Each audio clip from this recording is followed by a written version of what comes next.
man. This feels weird. Like I haven't done this in so long. What up, people? Welcome to the Elevated Audio Podcast. We think this is episode 15. Confirmed. Confirmed. I'm Raj Elevate. This is my co-host. Chris Audio. And we are back once again with a very special, long overdue episode about DMX and his career. I'm especially excited to do this episode just because I know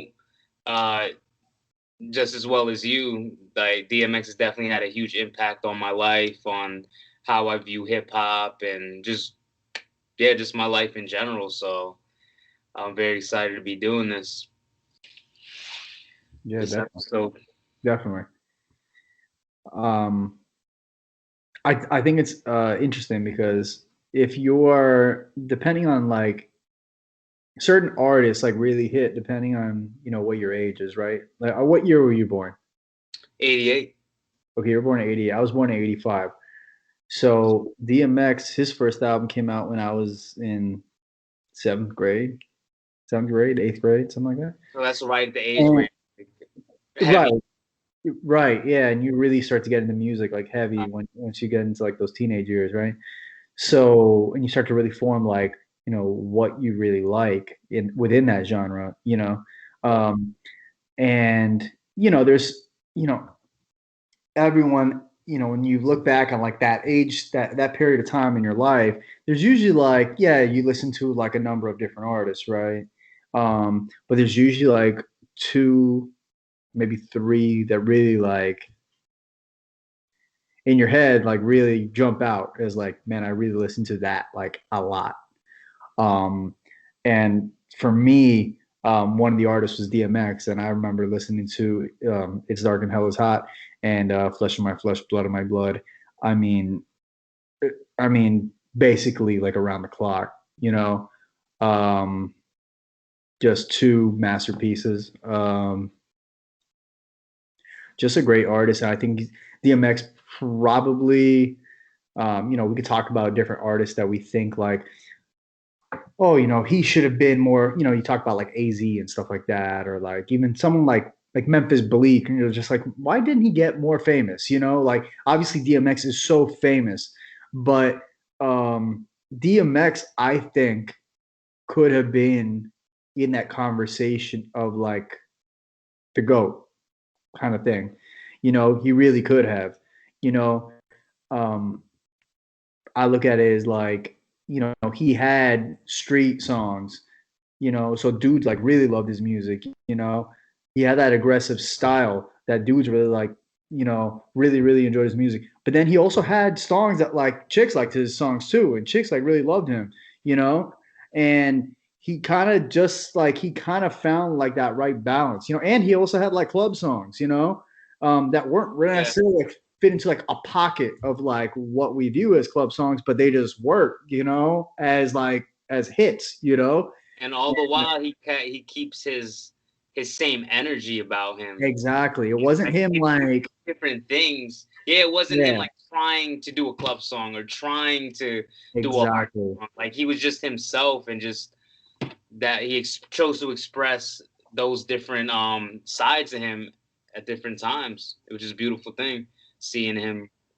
do that. Yeah, I mean, I think that's a really good way to put it. Is that he just like he was able to make those kind of songs, but you never felt like he wasn't trying, like you said. Like you didn't feel like he was compromising like what he was as an artist or whatever. It's just like it was a song that kind of it was a song that it would be a song that like fit into a certain pocket, but he Yeah. was DMX, like it wasn't like It makes me he was think of, veering off and like, okay, we're reaching here for a hit record, it was nothing like that ever, I'm not taking shots or anything, but it makes me think of like cats like Cannabis. Like I can't really see Cannabis Yeah. doing a chick track.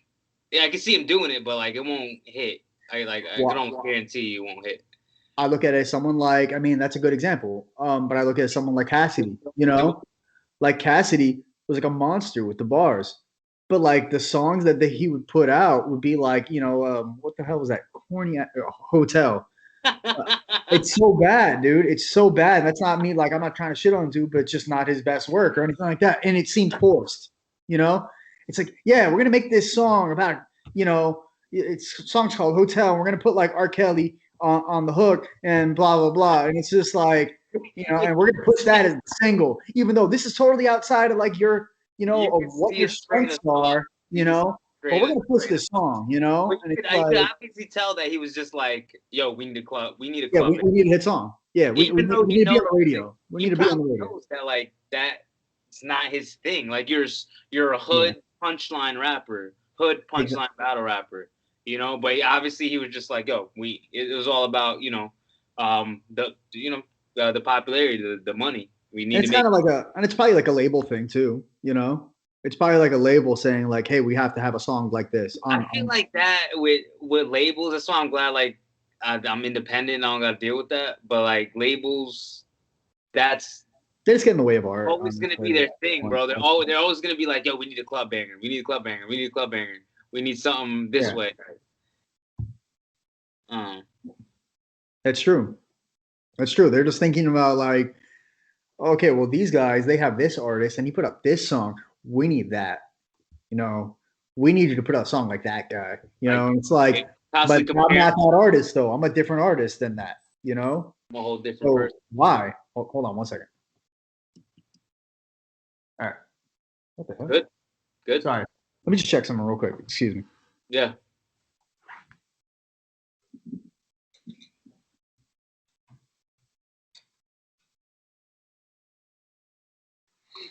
All right. You good?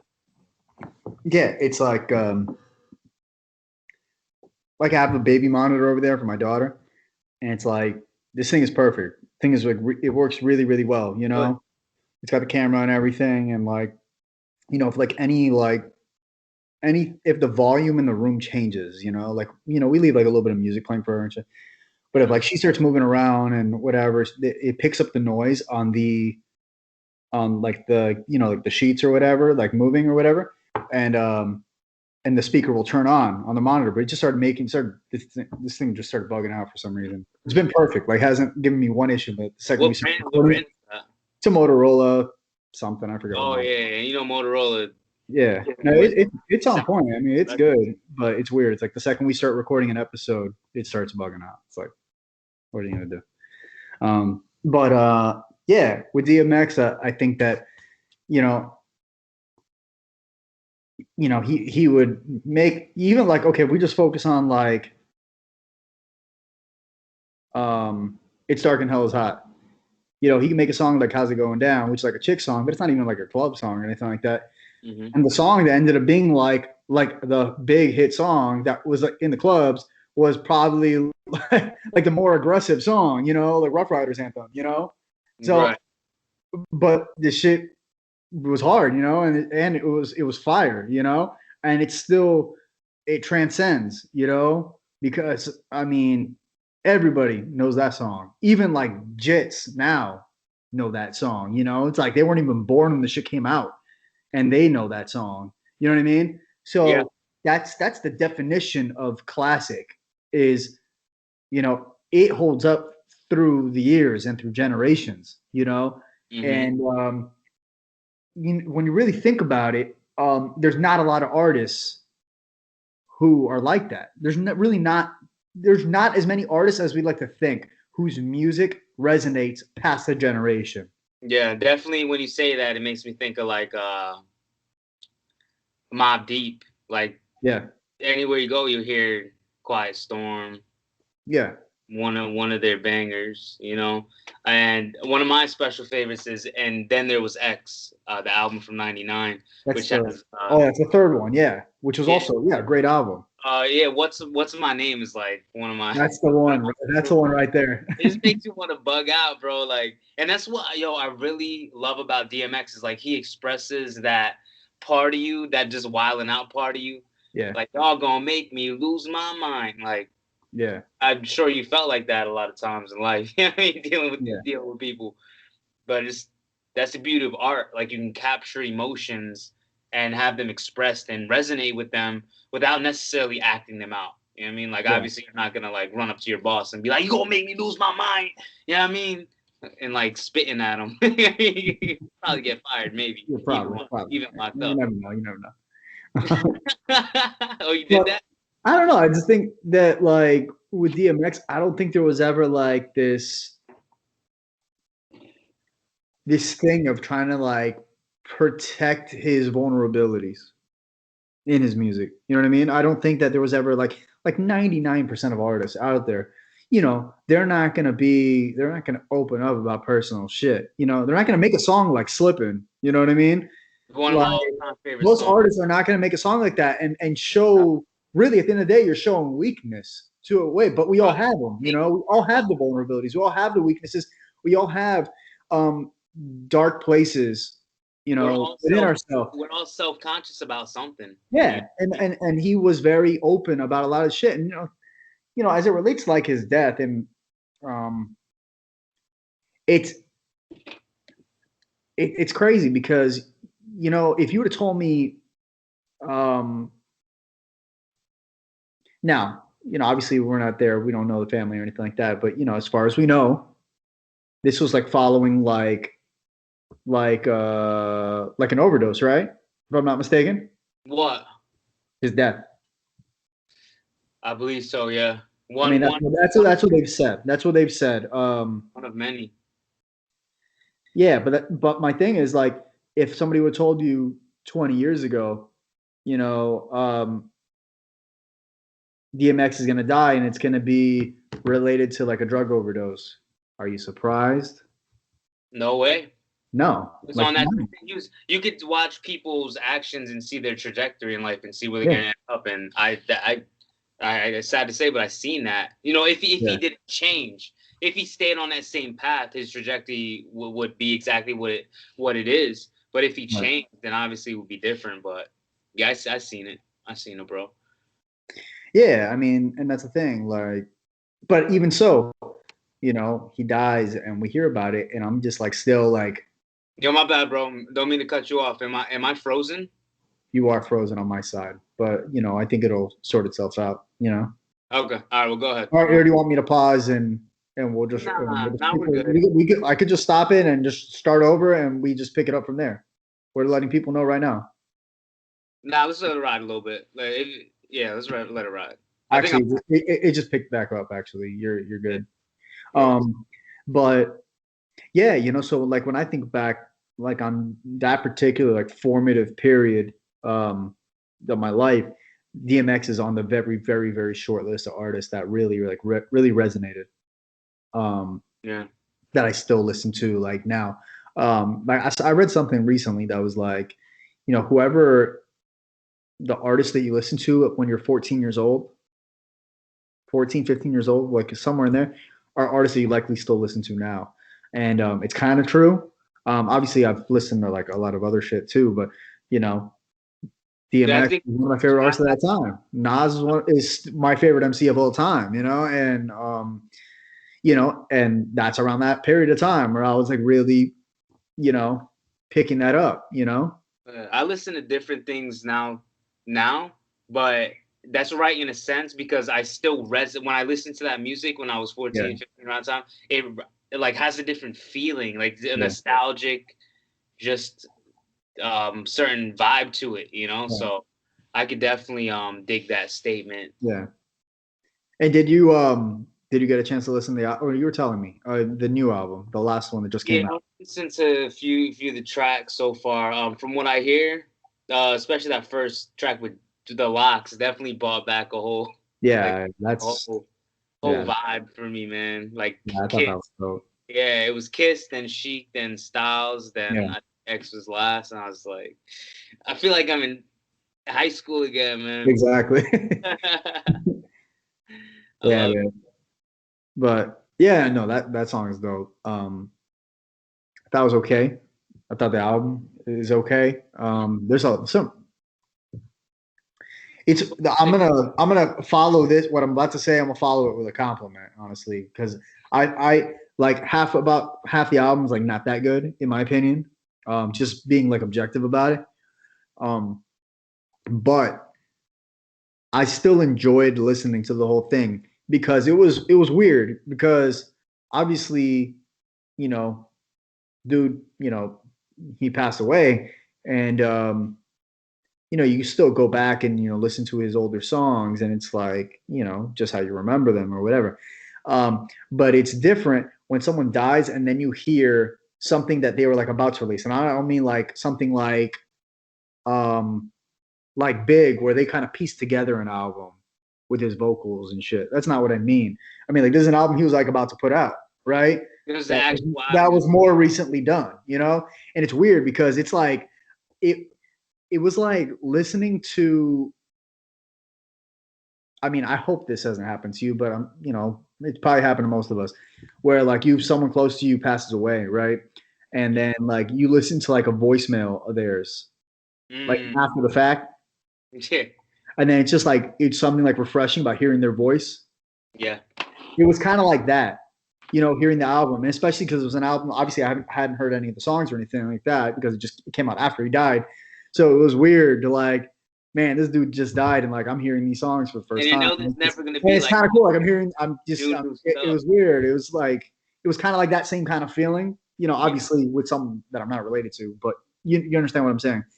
Hmm. So it was kind of refreshing, to hear the Yeah. album anyway. Even though, like I said, some of the songs aren't that good, but at the same time, it was still like, I don't know, something Yeah. about even hearing it. What that was. Knowing that like you're not gonna hear like no new fresh material from him.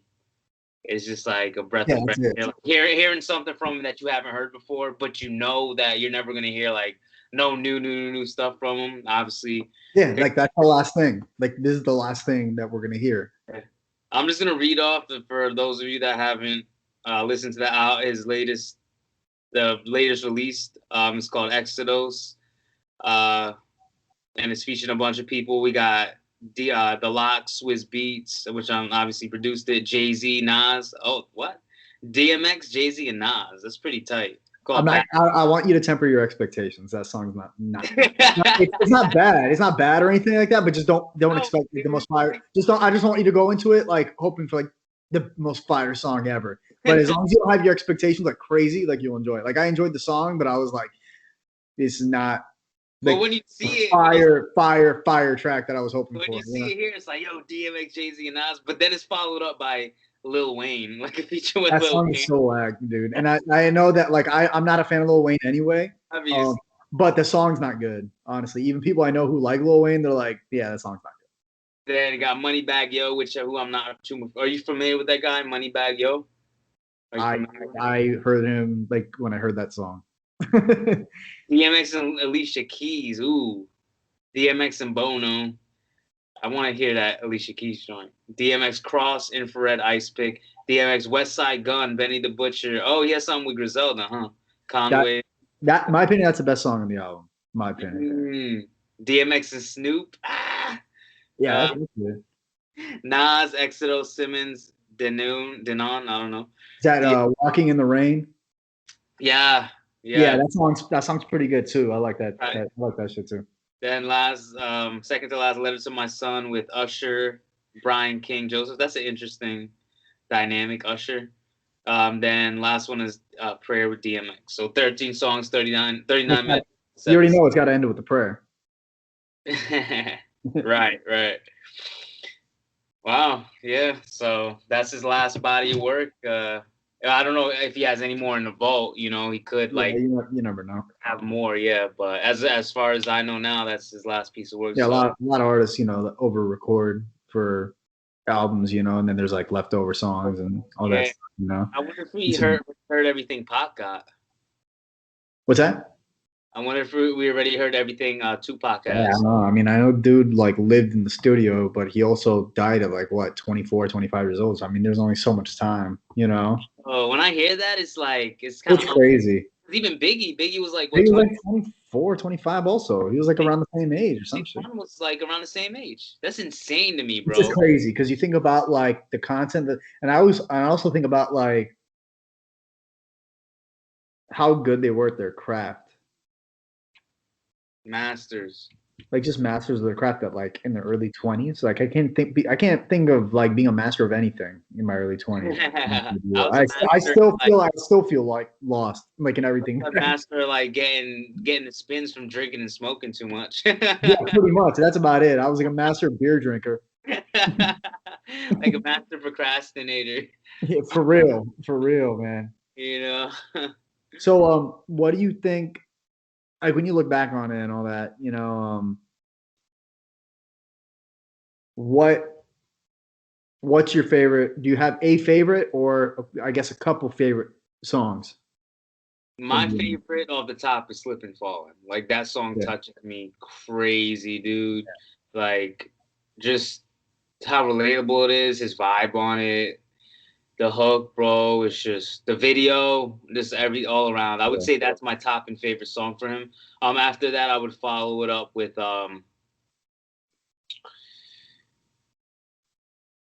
yeah, What's My Name and the Rough Rider album.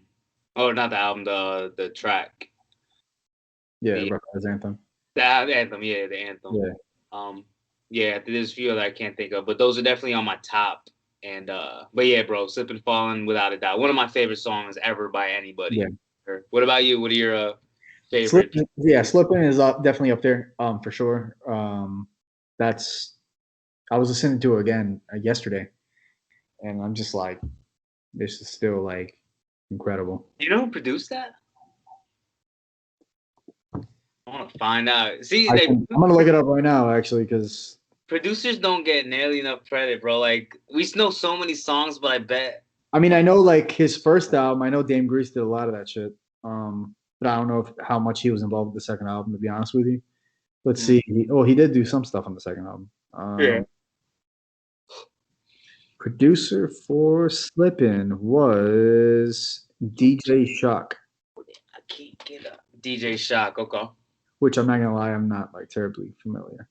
Yeah, I don't know. I've never heard of him. There's But no mad, Wikipedia page for him, so I don't know. I give him mad props. That dude. Yeah, because that he really did his thing on that. Because that beat is beautiful. The whole track is beautiful. Just amazing. Um, yeah, the other song that I really like. Wow, that I just written. I just reading now that Swiss Beats did it. But at the very end of that album, there is another prayer, and Mm-hmm. then after that prayer, there's a song called "Ready to Meet Him," and yeah, that's God bless. That shit is so fire. Mm. One of the songs where he's like talking to God. Which one? It's called "Ready to Meet Him." You know what? I'm not too familiar with that track. When we're done recording, when we're done recording, go to his second album, Flesh of My Flesh, Blood of My Blood. The same album with Slippin'. Listen to the very last song. It says "Prayer to / Ready to Meet Him." It's all in one track. So it's like 2 minutes of prayer and then it's a song. And Mm-hmm. I'm telling you, I'm telling you. And then I want you to call me afterward or text me afterward and let me know. And you're gonna be like, yeah, you were right. By the way, doesn't even curse in the song either, which is like, which is Wow. crazy for him. You know I guess he's he can be praying. respectful because he's talking to God, you know? Yeah, he wants to keep it a certain level of respect, so Yeah, he doesn't you want to be know? cussing up a storm. Yeah, you know? But, Yo, a lot of people, bro, they actually consider him a gospel rapper. They actually I put, mean, to an extent, I mean, yeah, no one ever made the rule, hey, if you're a gospel rapper, you can never say a bad word or talk about violence or anything. No one right. And if ever you're actually living like said that. that, It's just that, obviously, if you're devout in your faith and a lot of people will be like, I don't curse, because I feel like that I'm violating a commandment, but if you do, it doesn't take any like you can still have that gospel attribute to you. You know what I mean? Like he has I think he has that gospel attribute to him, regardless if he curses or not. Yeah, Just because absolutely. his vibe and what he's about. And he was a devout believer and everything. Absolutely. And the fact that he made mostly secular music, but he always had a prayer in his albums. He always talked about God. Yeah. You can make the argument that he probably had a bigger impact on people than a gospel rapper would. Right, and Because, that's the thing, bro. Like because me personally, I don't. At the beginning, I was like, yo, I have to be straight Christian rapper. I have to do this. But now, bro, I'm like, I'm realizing more and more that I don't have to box myself in. You know what I well, mean? yeah, Literally. a good friend of mine made that same decision, right? And he was like, I'm gonna change my music a little bit. I'm not gonna curse in my music. Like little things like that. He's like, I'm gonna tweak these things, and I'm not gonna say who it is, but because I know he listens to the show, but I'm not gonna put him on because I let him know I'm gonna mention his name or anything like that. So I'm gonna be respectful. But I remember having this conversation because he had another friend who produced for him, right? Who was also very even more religious, right? And really, really good producer, like super talented dude. And he did a song on one of the most fire beats like I've ever heard. To be honest with you, it's a really, really like it. This guy did really good work, man. Um, anyway, the song that he did was a very personal song, right? He talked about like life experience and stuff like that, but it's not necessarily like a Christian song. He doesn't curse or anything in the song, but he played the song for the producer afterward, and he was like, it's good. I just thought that the song was gonna be more about praising God and whatnot. And when he told me that, I was like, look, that's great and all. I mean, there's nothing ever wrong with praising God. Like there's not enough. There can never be too much of that, right? But if you want to make music that's impactful,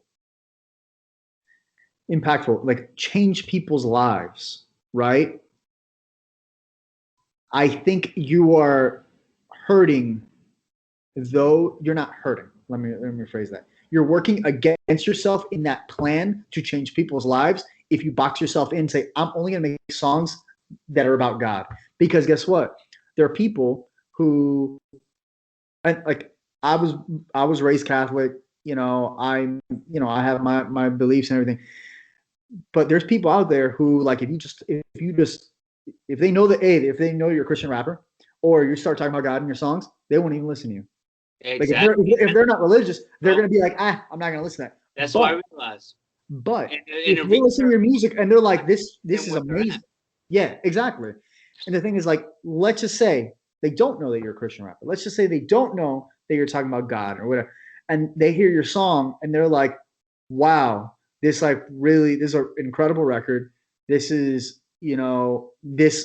this album or this song is helping me through this tough period of my life, you know, and then they start to research the artist and say, oh, he's very, not necessarily a Christian rapper, but he's a devout Christian, you know, maybe there's something to it, I think NF. and that's where you change someone's life. I For, think like NF is a he's a great example. good I didn't even example. know he was a Christian rapper. Honestly, I just hear his songs and I'm like, this guy's pretty good. Like he's pretty good, and his records are like he's got these massive records. Um, Yeah, bro, he's on radio and stuff like that. yeah, man, and just like actually, my wife put me on to him, Yeah, and he's and a rapper, bro, and like he and I has some didn't. songs that Yeah, in the vault that are like real Jesus-y, where he actually yeah, talks about Jesus. But like you're saying, like he's reaching people that might not even be down with that at all. Or they might even yeah, like it. They might actually be against it, but they still listen to him, yeah.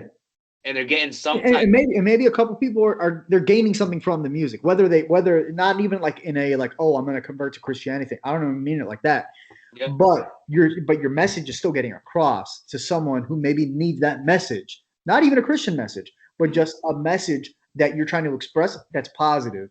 You yeah. know?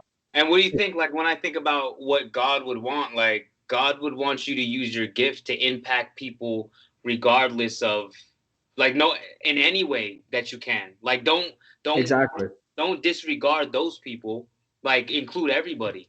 Exactly. Like, hit Include everybody. everybody. Be inclusive with your messaging and, Be and, and inclusive. try to reach as many people as possible. And here's the bottom line. And people who only make Christian music don't want to hear this. But if you only make Christian music and you only talk about God, You're only gonna reach you're Christians. only making you're only making music for the people who already think what you think. So whose life are you changing? You're just entertaining. You're just entertaining the people that You're are just you're just they're you're just already making money. You're thinkers. just trafficking off of like having a shared view. They're Which already like I'm not they're here to already hate on it. It's still a positive view. Don't get me wrong. It's still a positive belief. yeah. But you're not changing people's lives. And if you really, not every artist cares about that. Obviously, we know that. But to me, I if like I don't make Christian music necessarily. I make secular music for the most part, right?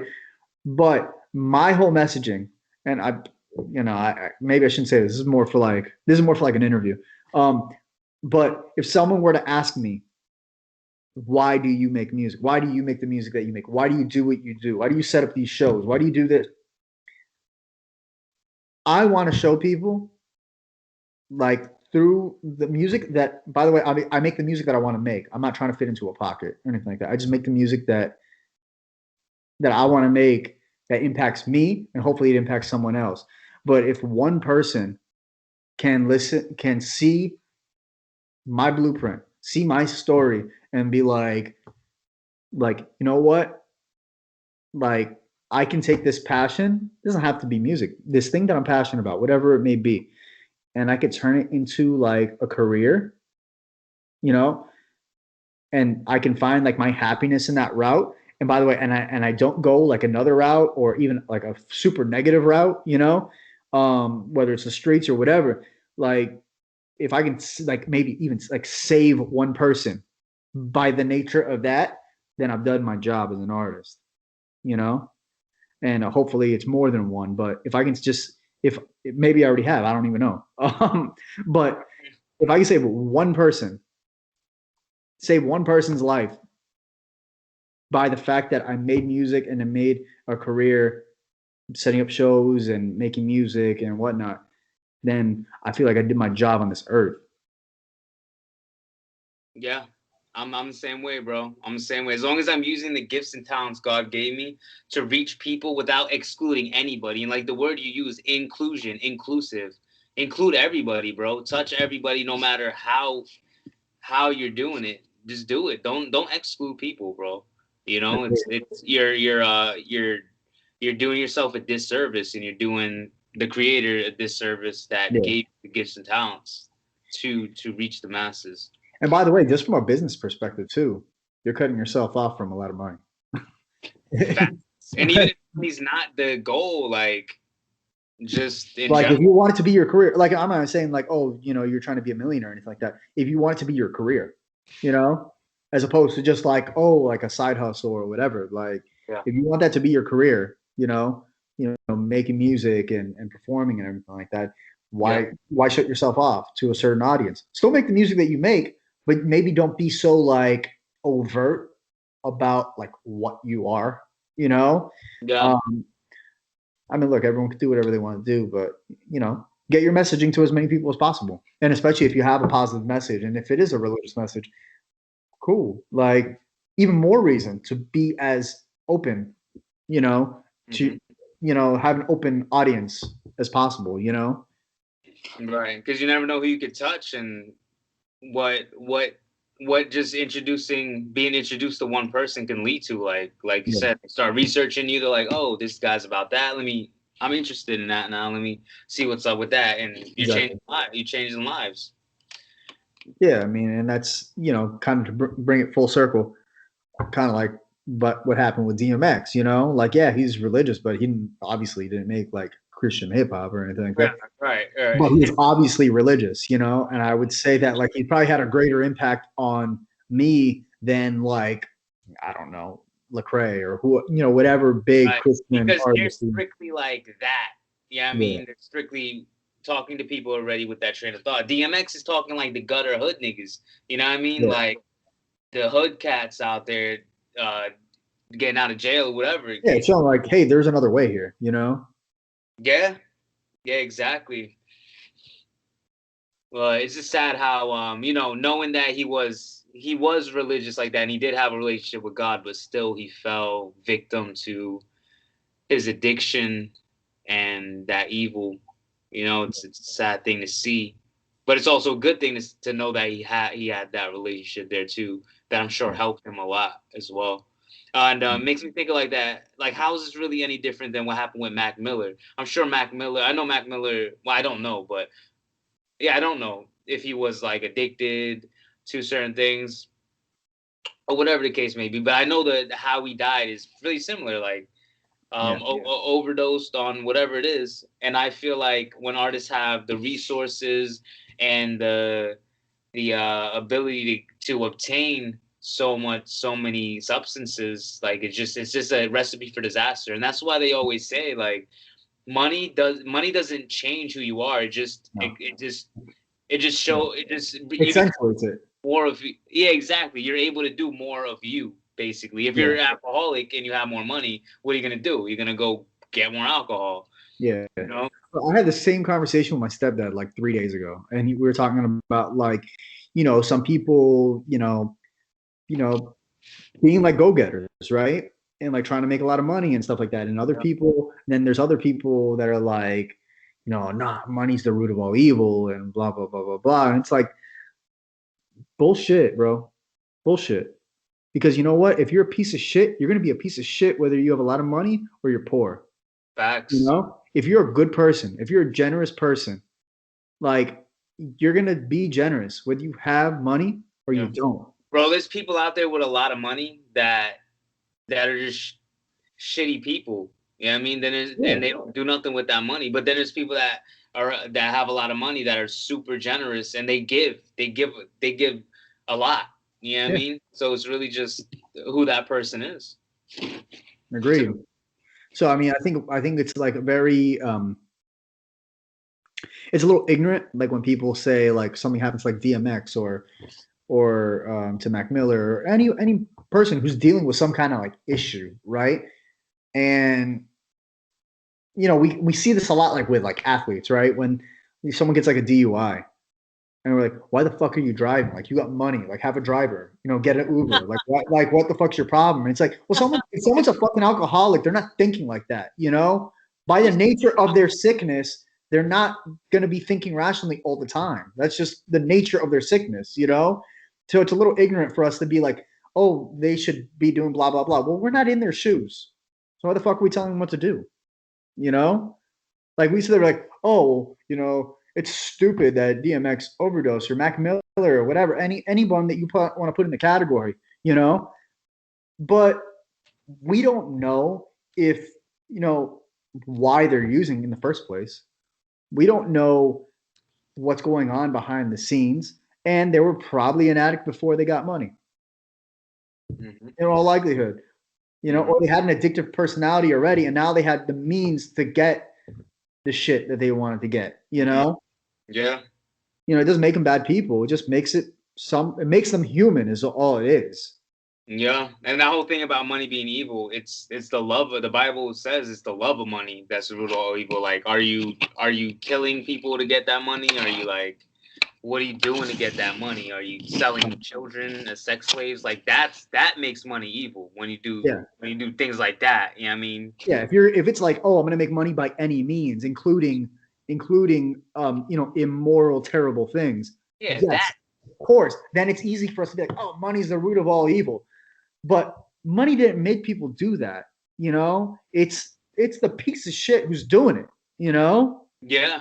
Bro, if you're grinding and you're doing it in the right way, like, bro, I'm working my 9 to 5. I'm about to start doing Uber Eats to make, you know what I mean, to supplement my income. I got my music, I have stocks, investments. Like, I'm gonna be renting this room out so my house will become an asset. Like, bro, I'm on the grind and I'm hustling, but I I know that money is not. It's in a righteous way. You know what I'm saying? Like, I'm getting money, I'm on the grind, I'm hustling, but it's in the right way. It's in a righteous way. My heart's in the right place. Right. And I'm getting it in a legit way. So, I'm spending a lot of time getting money and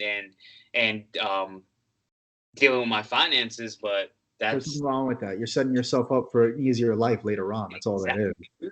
Yeah. You don't want to still be like having to like grind at like 55, and no disrespect to anyone who is, because look, I mean, you could have all the intentions of like not still grinding at 55, and it might still happen that way. You know what I mean? Because life does not give a damn about your plans, you know? But I'm just saying, in an ideal situation, you know, they say, you know, 55 is retirement age, you know, ideally, you know, and most of us aren't going to retire at 55, let's be honest.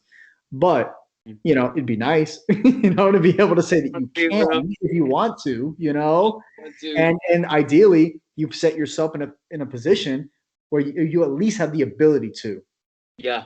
If you know, if you want, you know, I mean, I personally don't think I could ever retire. I have to always be doing shit. I want, yeah, but I know you want the It'd be option. nice to at least have the option of like, At least have the option. And yeah, even if I am grinding, it's not like it's a fun, it's a easy whatever. You know what I mean? Like, but it's I don't have to be doing it. Like right now, I want to grind my butt off, bro, and like I don't care how much I gotta grind, dog. Like by the time I'm a certain age, I want to just chill back and relax right, and live off my investments and be straight. You know what I mean? yeah, But you just got to put in the initial work and make it happen. But I say all that to say this: like, just because you're on the grind and you're chasing money, it doesn't mean that you're a bad person, and it doesn't mean that you're you're uh you're not living up to you're not living in a godly way. You know what I mean? A lot of so-called spiritual people are like, yeah, money. I used to be like that, like money. You shouldn't be chasing money because you're not. Money's not spiritual, whatever. But money's just a tool, dude. It's just a tool. It's like a hammer, bro. Like you take a hammer, you nail stuff in. You know, if it's you a need tool where you could do something negative with it, or you can do something positive with it. You know, that's all it is. Yeah, an axe and cut somebody's head off, or you can use it to chop firewood. Yeah, you know. Well, I look at it like this: like you're not married, right? You don't have any kids, right? Mm-hmm. So do it. Who cares? Like you're not really like, okay, if I decide right now, like I'm married and I have a baby daughter upstairs. Like if I decide, if I told my wife today, like I'm gonna I'm gonna work like 3 jobs. I want to work like 120 hours a week. You know, you're not gonna see me much, but I'm gonna try to make as much money as possible. Some people will be like, okay, respect, you know, try to do whatever you can to get ahead financially. I'm totally neglecting my family though. And other people would be like, what the fuck are you doing? Neglecting you have a beautiful family. Like, what the hell are you doing? Like, why are you neglecting? You know, there's different things at stake at different stages of your life. Yeah. You're not married and you don't have kids. When you know, a few years ago, before I even met her, most of my 20s, most of the time from when I was like 20 till I was like 32, and I'm 35 now. Most of that time I was working 2 jobs for most of that period of time. So you're ready to grinding like that anyway. Yeah, I've been doing that, you know. So, you know, that's the time to do it though, right? Yeah. You know, once you got like family and shit, yeah, you need to, you know, their priorities shift a little bit, you know. But I think good for you, you know, like I'm glad that you're like that, you know, because you know, that's how you're gonna end up getting the things that you want in the world, you know. Yeah, like you said before, I'm trying to set myself up for success in the future, dude. And like I know putting that initial work in now is definitely gonna pay off. And I'm just excited and grateful I could do it, man. Like a lot of people don't even have the means or the knowledge or even the drive to go out and get it. So yeah, I'm really, really am blessed. man, that shit will definitely pay dividends in the long run. Yeah, and I want to make money off dividends too. So literally, literally. Yeah. Thanks. I know you do. I know you trade stocks and all that. Yeah, you're getting into that. So, anything else you want to say about the X-Men before we wrap this? Man, that episode we got a little deep there. Pause.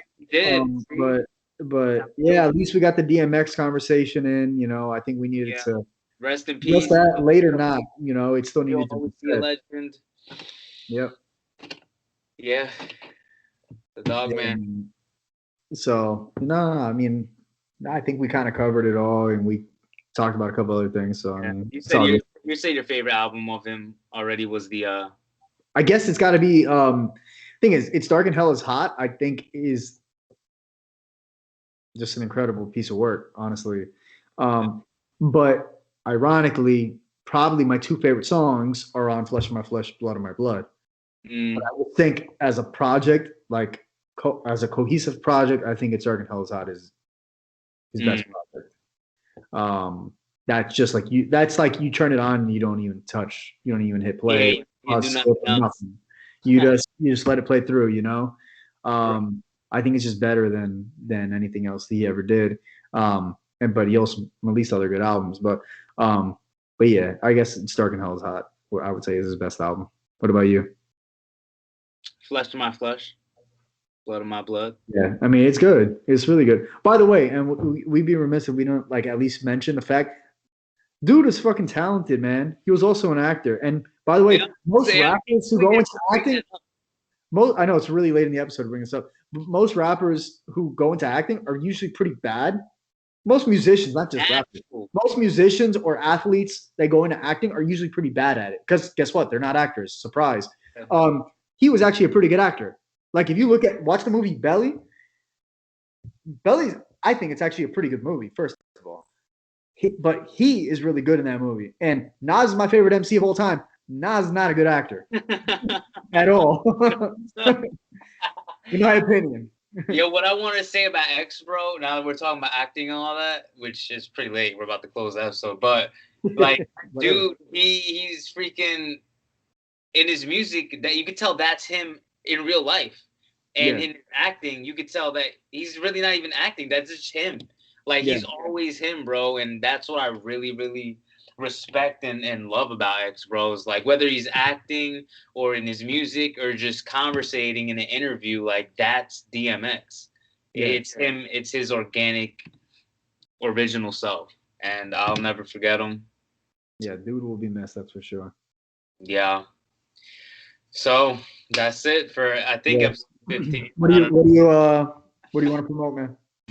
Yeah, so rojelevate.com, ROJELEV8.com. Working on new stuff right now. You know, be on the lookout. Just dropped the video for Not Of This. It's on YouTube. Go check that out. Also, we got the Ozone Hip Hop Fest August 13th and 14th. So we're going to be promoting that on the socials. Follow us on Instagram, Elevated Audio Podcast, and also on Facebook. Oh, I thought you were going to promote your. I don't even know if you said it already, but like your own personal. Yeah, rojelevate.com. It's all on there. Facebook. Yeah. And soundbreakingmusicllc.com. That pretty much connects you to everything here with the podcast, my clothing line, my music, beats, shows, pretty much everything. Or Khris Audio, KHRIS Audio, on pretty much every social media platform except for TikTok, because I'm still refusing to add another social media platform. Like socials, man. It's too many. There's too many going on right now. I'm still trying to. It's a totally side. This is like a little thing that I read recently that I'll make it really quick because I know we're gonna. I know you're trying to go eat dinner. I'm trying to do the same. Yeah, but I read someone who does like a lot of like music marketing, and his opinion was like a lot of people.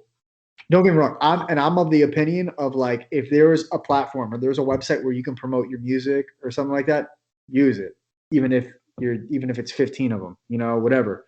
But when it comes to like social media specifically, his opinion was find like the one or two that you get the most success with and that you're most comfortable with, and just like hone in on that. You know, really focus in on those particular platforms. You know, like I have Snapchat, but I barely use it. You know, like every so often I'll post something through there. You know, I have a Twitter, but like I don't promote that much. I don't get a lot of traction through there, to be honest with you. You know, Instagram, bro. Facebook and Instagram have been like my best tools as it relates to like music. You know, that's a lot of people. I mean, well, I can't. A lot of people have success with Twitter too.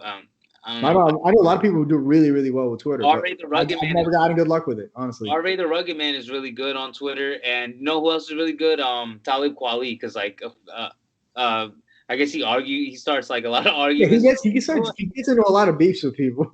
Yeah, with like political views and. Yeah. He doesn't. He's not shy, you know. He's not trying to like preserve like the fandom of one person because they didn't like his Okay. political view. Where he's like, bro, I'm just gonna be honest and tell you my opinion on this. You know, you which can, is not, which I which is don't. like, hey man, whatever you want to do. Like, I don't even, I'm not even saying that I agree with everything he says or disagree or anything like that. But hey, you know what?